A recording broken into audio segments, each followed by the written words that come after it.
For this video, I'm going to build the 1:72 scale Douglas A-1 Skyraider by Hasegawa. First released in 1996, this kit is typical of the era. The exterior detail is fairly good with fine recessed panel lines.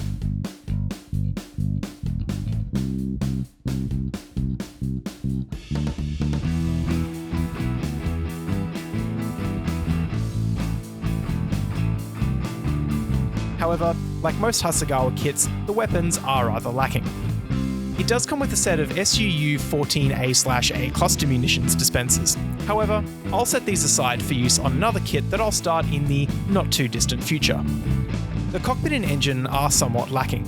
In 1:72 scale though, a lot of this won't be noticeable, so I won't be using any aftermarket products in this build, except for the weapons of course. As the decals are of fairly good quality, I won't be using any aftermarket ones for this build. As we can see from the instructions, this should be a fairly straightforward build, assuming that nothing too much goes wrong of course. With this kit, both paint schemes represent US Navy Skyraiders during the 1960s, with light dull grey on top and white on the underneath. To assist me with this build, I will be referring to AD Skyraider in Detail and Scale, written by Bert Kinsey. Like the rest of the Detail and Scale series, it is specifically designed to be used by scale modelers as a reference guide. Though the cockpit is not as detailed as that on many modern kits, this means that assembling the cockpit shouldn't be too challenging.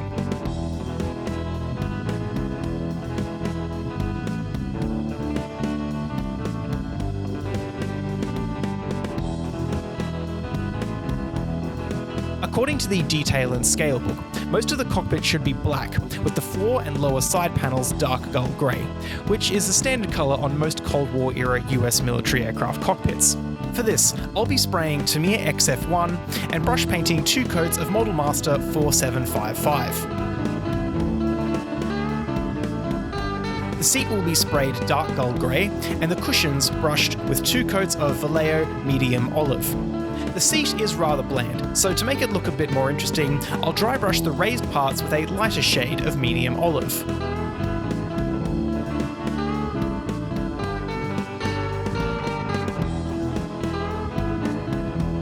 To add more detail to the seat, I'll make some seat belts out of painted newspaper. These are attached to the seat with super glue.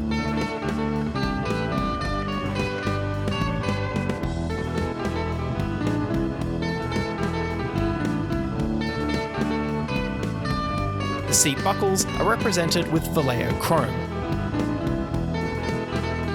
Likewise, the finer details of the joystick will be brush painted. Before going forward, all the cockpit parts will be sprayed with gloss clear. This serves 2 purposes. The first is that the wash will run along the piece's recessed parts a lot more effectively. This is a wash that I made myself using chalk pastels, dishwashing liquid, and water. The second purpose is that it'll be easier for the decals to stick to the cockpit surfaces, with the aid of microset and microsole of course.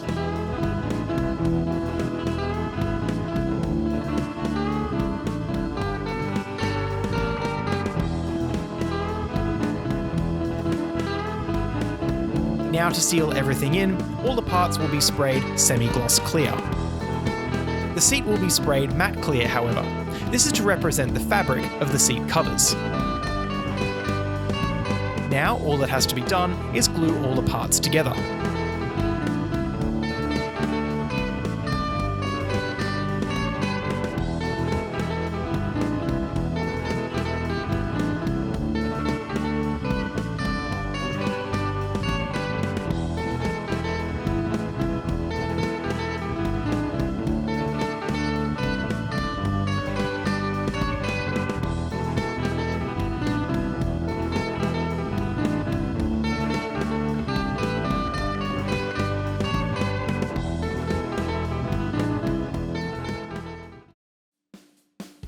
Though the instructions call for Gunz 317 to be used, my own references indicate that this part of the aircraft should be matte black, so this is what I'll paint the interior with.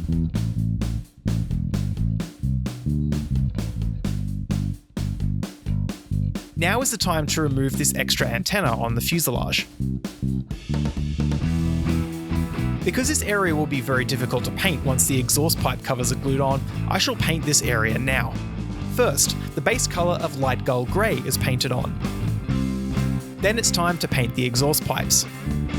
To simulate a well-worn look, I'll first paint them with gunmetal. Then, I'll dry brush some burnt umber over the pipes. Matte black is then used to represent the open ends of the exhaust pipes. Finally, gunmetal is dry brushed around the edges of the pipe ends.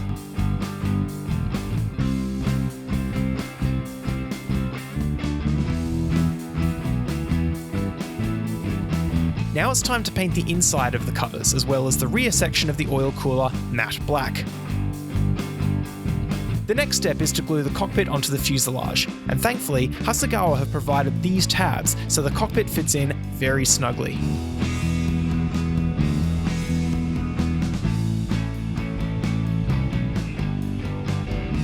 Before the fuselage halves are glued together, I will scrape away the paint from the join area so that the glue adheres much more effectively.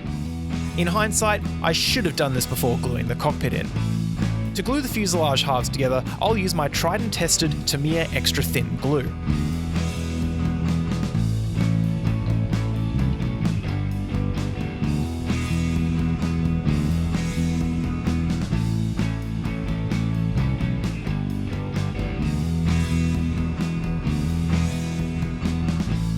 And now to add the exhaust pipe covers.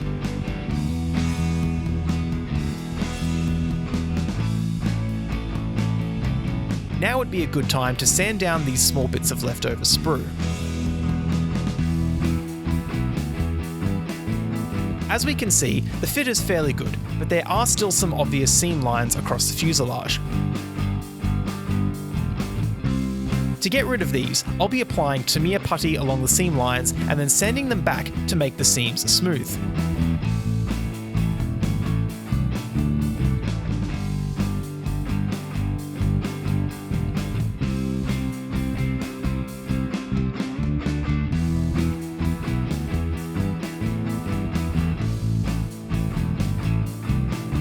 Because putty dust isn't the kind of thing you want to be breathing in, I try to do this outside as much as possible.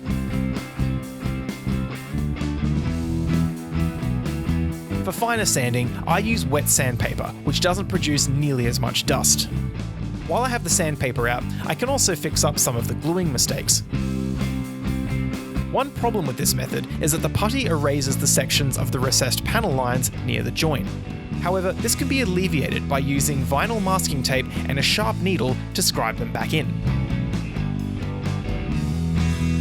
Before going on, I'm going to make a small modification to this kit. The reason I'm drilling a hole here is so that I can add a radio antenna that will be made from invisible thread and secured in with superglue.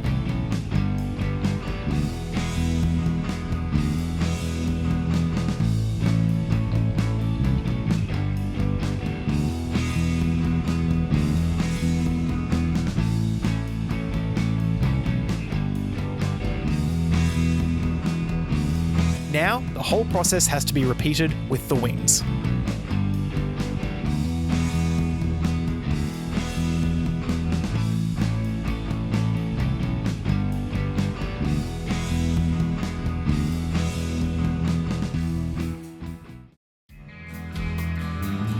Normally I would put a great amount of time and effort into detailing the engine on a kit. However, most of the engine will be covered up by the spring-loaded covers in front of the engine. Only the very front will be visible, so this is the only part of the engine that I will detail.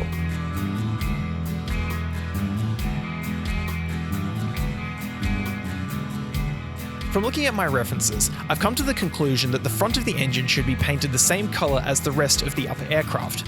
Therefore, I won't paint it until I paint the rest of the airframe.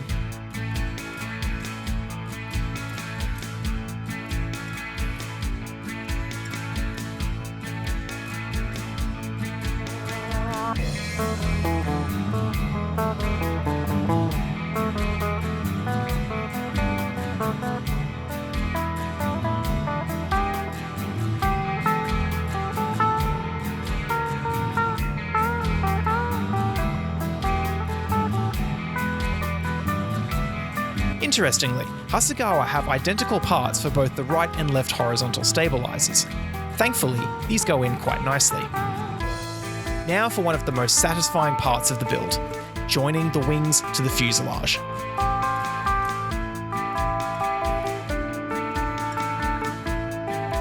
Unfortunately, there's a rather large gap between the wings and the fuselage. To get rid of that, I'll use some acrylic putty, which I'll then clean up with water and a cotton bud.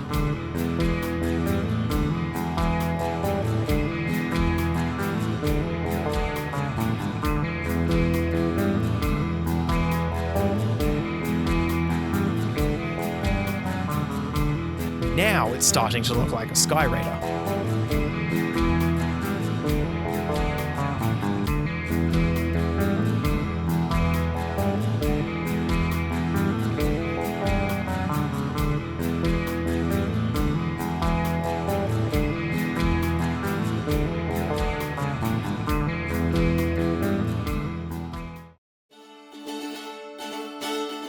At this point of the build, we'll be deviating from the instructions a little. This is because my personal preference is to paint these small sub-assemblies before gluing them to the fuselage. Firstly, a little bit of cleanup needs to be done on these parts, namely the seam lines that are a byproduct of the moulding process. Now, before going any further, a very important decision has to be made, a decision which can be very difficult when dealing with the Skyraider. This is what weapons to put on the aircraft. There was a reason the Skyraider was often called the flying dump truck. This was because of the huge variety and amount of weapons that it could carry into combat. Choosing loadouts on combat aircraft can be quite fun as it allows a large degree of customization on one's model. However, for someone as obsessed with historical accuracy as I am, it can also be quite an annoying decision to make. After poring through reference photos and videos, I have decided on the following loadout. A single external fuel tank on the centerline hardpoint. LAU-10 rocket pods on hardpoints 7 and 9, LAU-3 rocket pods on hardpoints 6 and 10, and Mark 82 Snake Eye bombs on hardpoints 2, 4, 12, and 14. Unfortunately, the Hasegawa kit does not come with any of these weapons. Instead, Hasegawa sell a line of aircraft weapon sets. Thankfully, all the weapons I want to use can be found on their number 1 set. However, their LAU-10 pod looks a little different to what I've seen in my reference photos, so, because I'm a sucker for punishment, I've decided to craft the protruding Zuni rockets by using bits of evergreen plastic rod that will need to be sharpened.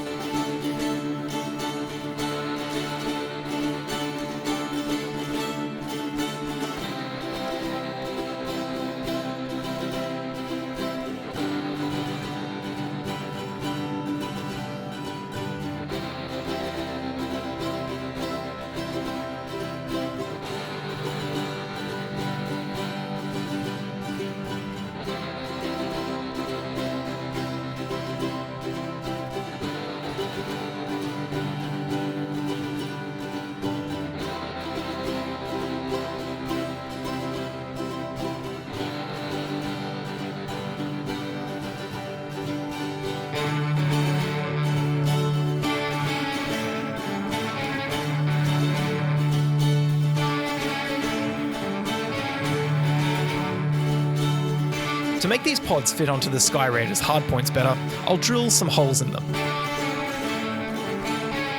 Thankfully, the LAU-3s are a lot simpler.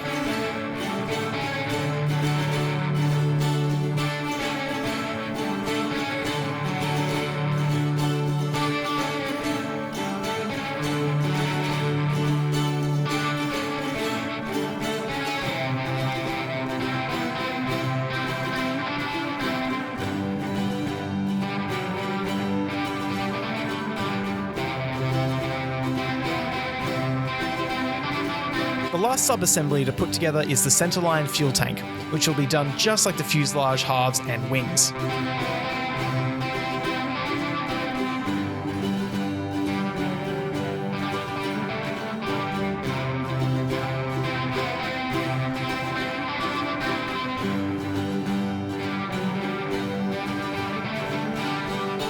The canopy doesn't look too bad, but it can be improved by applying some Tamiya polishing compound. One of the more tedious parts of the build is masking the canopy.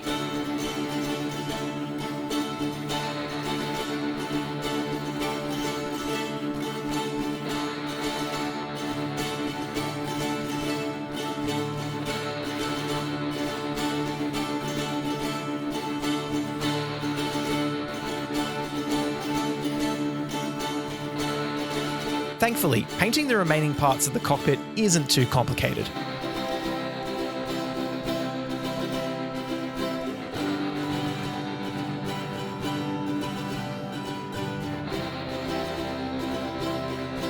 The canopy will now be glued on with PVA wood glue so that the clear parts don't fog up.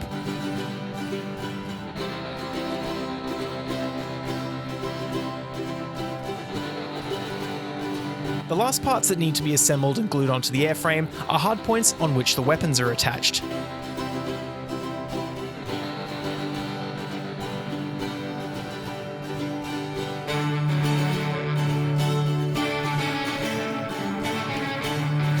Now, the parts are all ready for painting.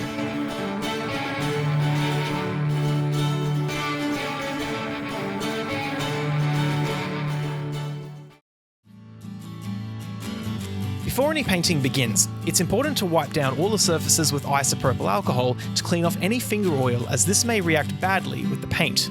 Then, it's time to spray all the parts with black primer.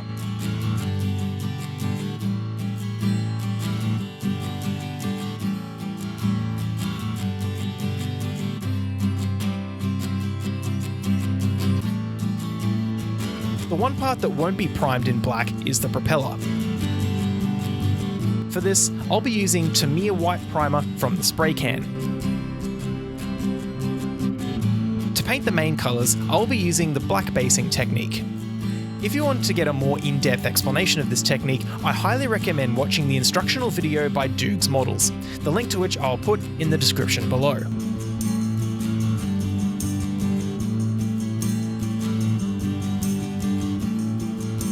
Now to add two different shades of grey.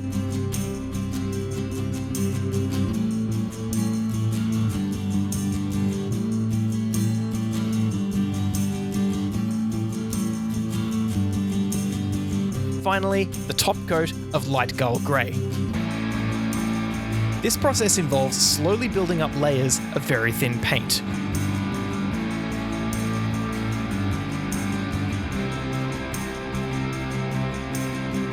This is different to the brand of light gull grey I used for the exhaust area because, after reviewing my work, I decided that Gun's H315 was a little too much on the yellow side, hence why I switched to Model Master 4692 for the rest of the aircraft. This is the first time I've done modelling with stencils. It wasn't quite as good as I was hoping, but now I know what to do differently next time.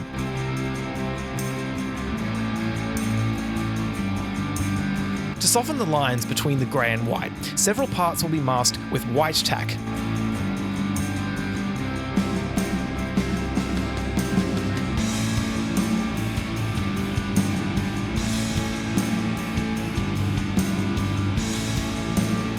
Some flat black will be reapplied so that the black basing process can be started from scratch.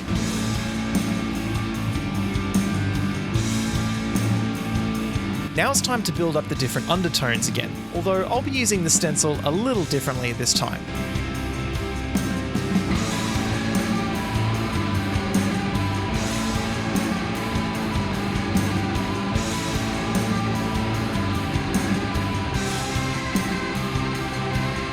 However, some of the more dirty areas of the aircraft will be pre-shaded with brown. Because white can be a difficult paint to layer down properly, I'll be switching from standard hobby paint to a water-based enamel paint that I picked up from the hardware store, thinned with methylated spirits. I prefer using this type of white paint when covering large areas, as it is much more economical than hobby brands of white paint.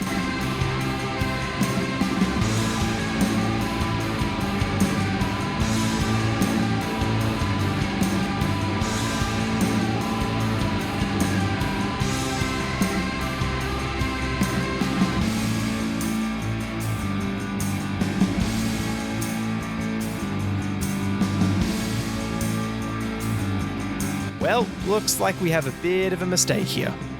Seeing as I failed to adequately cover this area of the reapplied black paint with white, I'll have to respray the light gull grey. However, this time I'll use the ultra narrow masking tape, as this produced a good result on the fuselage. I won't attempt to redo the feathered edges of the paint, as it's really not that noticeable in this scale.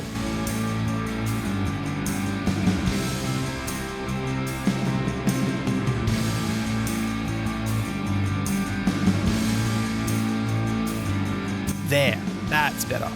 And to be fair, other than that mistake, I'm actually pretty happy with how the paint turned out. There are a few small areas of the airframe, however, which are not light gull grey or white. The leading edges of the wings will be painted a darker grey.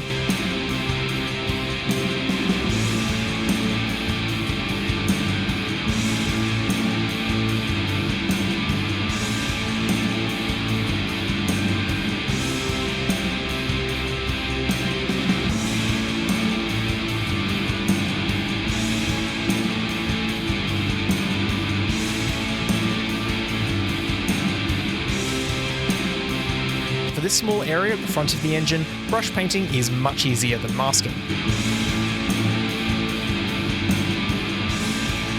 Although a decal is provided for the tail tip, it'll be much easier to paint this area, but I'll elaborate on that later.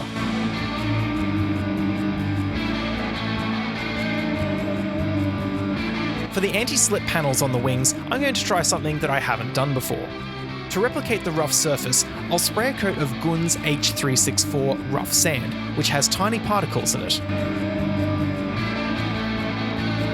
Then I'll go over that with a mixture of XF1 flat black and a bit of XF85 rubber black. Well, that didn't quite go according to plan. Unfortunately, most of the particles stayed in the airbrush cup. However, the panel still looks fairly good in this scale.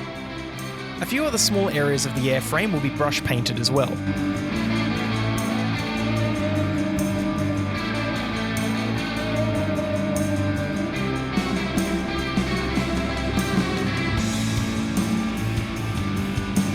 There are a few sub-assemblies which are not gloss white, however.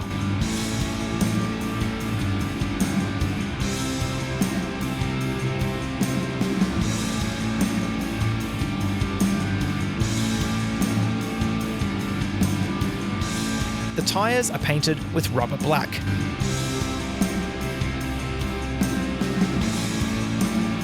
The Mark 82 Snake Eye bombs will be painted olive drab with some tonal variations. On the actual Snake Eye bombs, the extending air brakes were manufactured separately, so I'm painting these a slightly different tone to the rest of the bombs. The tips of the bombs are bright yellow, but because this is also a difficult paint to use, a base coat of white will be sprayed first. Finally, the fuses on the bombs will be brush painted with gun metal. Thankfully, the rocket pods will be much easier to paint as they're mainly gloss white.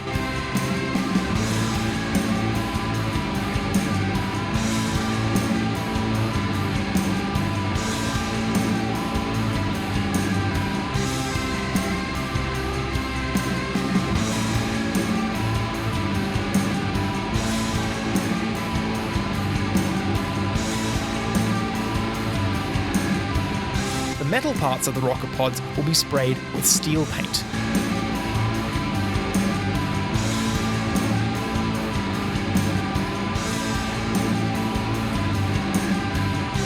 Remember when the propeller was sprayed with white primer?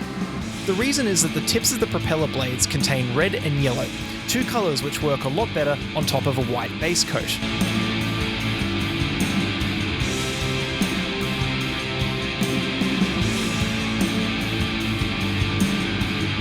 Now the rest of the propeller can be sprayed gloss black.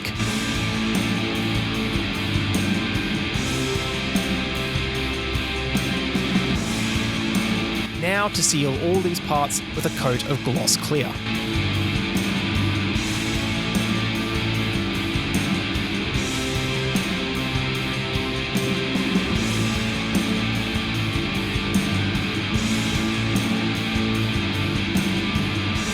As the parts are now painted, it's time for the decal application and weathering.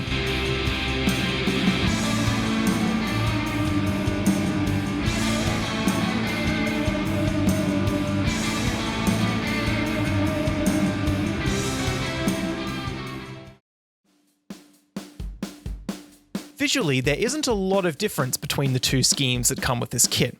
However, I decided to go with the scheme for VA145 Swordsman. The reason I went for this scheme isn't because of aesthetics, however. Decals are provided for the colour on the tip of the tail fin.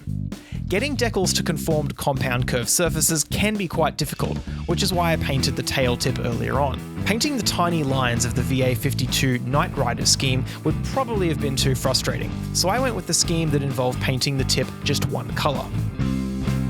Thankfully, the rest of the decals are on relatively flat surfaces, so I'll be able to use the rest of them. As always, I brush some microset onto the surface of the model before applying the decals. The gloss coat that was applied earlier makes the decals bond a little bit better to the surface of the model.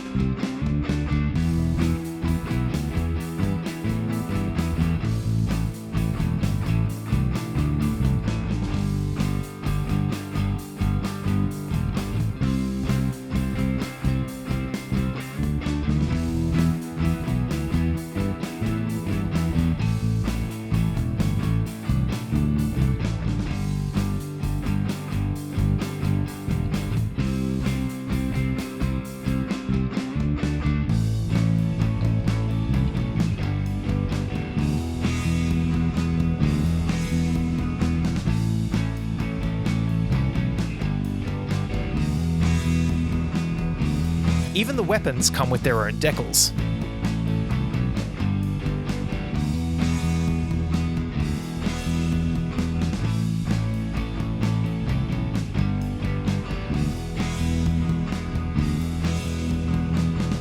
As per the instructions, I brush some more microset on the decals once they're on the surface. After a few minutes, it's time to wipe away any excess microset and brush on some microsol, which will partially melt the decals so they fit better on the surface. After waiting for a day or so, I then take a scalpel blade and cut the decals along the panel lines before applying a second coat of microsol. This will then pave the way for the first round of weathering.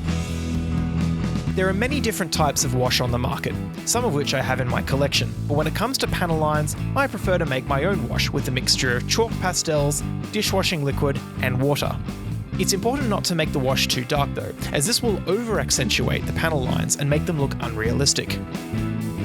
The wash itself is applied with a paintbrush.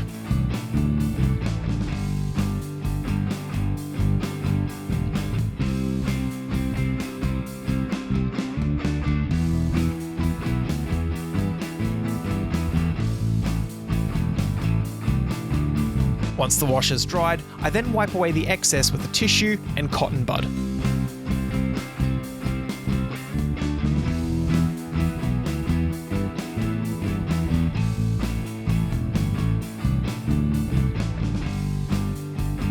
When looking at reference photos and videos of Skyraiders in Vietnam, you realise just how dirty these things got in combat. Therefore, I'm going to put a lot of weathering on this thing. The most obvious weathering is the pronounced exhaust stains on the side of the fuselage. Now, I know this method didn't quite work before, but now that I've figured out what I did wrong, I'm going to use white tack for masking again.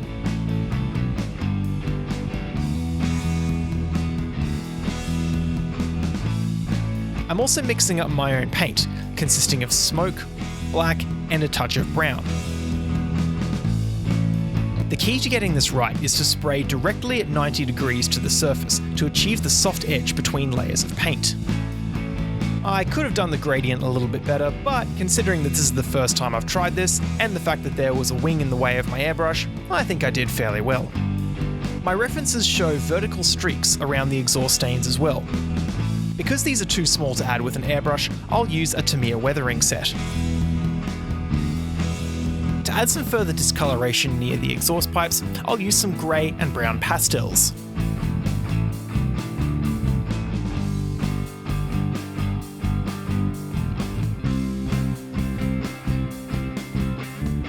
These reference photos indicate that the inner wing also got very dirty, most likely due to oil from the engine. Once again, my stencils come in handy. Now that the exhaust stains are done, it's time to add some extra oil and fuel stains around the airframe. This is where watercolour pencils come in handy.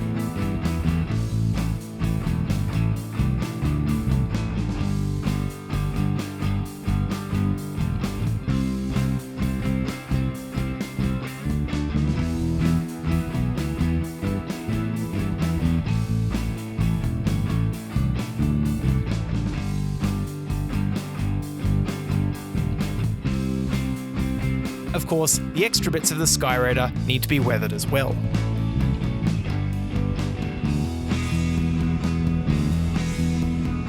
To give the tyres a weathered look, grey pastels are very useful for rubbing onto the surface. And we can't forget the weapons either. As for the rocket pods, these will have to be done a little differently. The pods themselves were reusable, but the aerodynamic cones at the front of them were not. They would be destroyed as the first rocket fired, and then replaced before the next mission. This is why I'm going to mask the cones of the LAU-3 pods before spraying some smoke paint to represent exhaust stains from the rockets.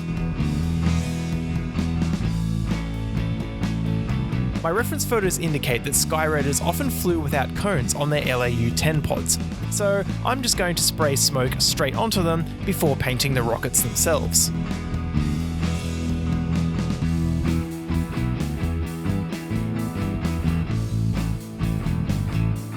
As the external fuel tank was right underneath the engine, this also needs quite a bit of weathering.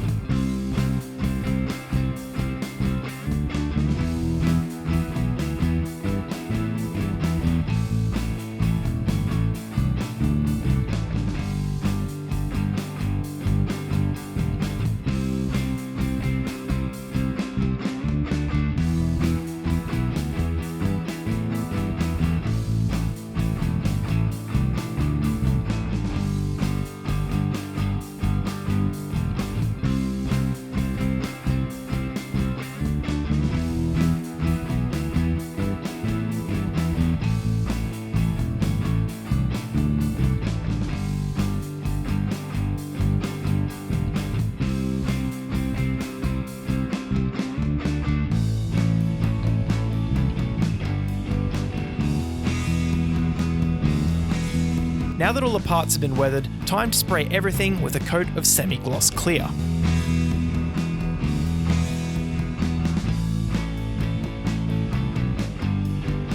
A few parts will be sprayed with matte clear, however. These are the bombs and the exhaust stains on the side of the fuselage, just to add to the dirty effect. Now that the clear coats are on, there are just a few more details that have to be added, details that I would rather not have under a semi-gloss or matte coat.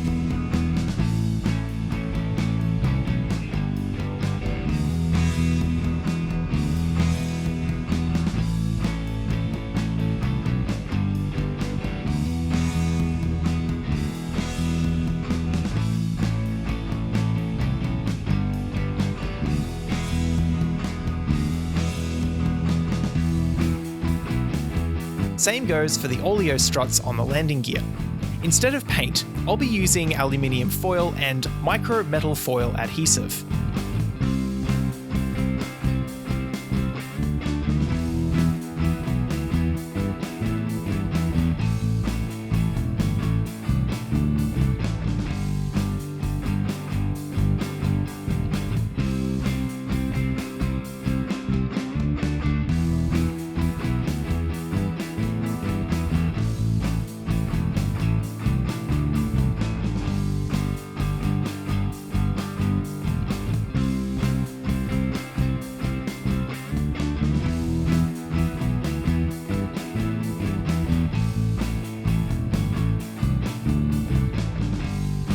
Remember when I rubbed pastels onto the fuselage to enhance the exhaust stains? Well, these pastels dissolved when I sprayed the semi-gloss clear paint, so I'll put these back in by using another Tamiya weathering set, which will hopefully be more durable than pastels. All we have to do now is assemble everything.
Would you look at that? It's finally done.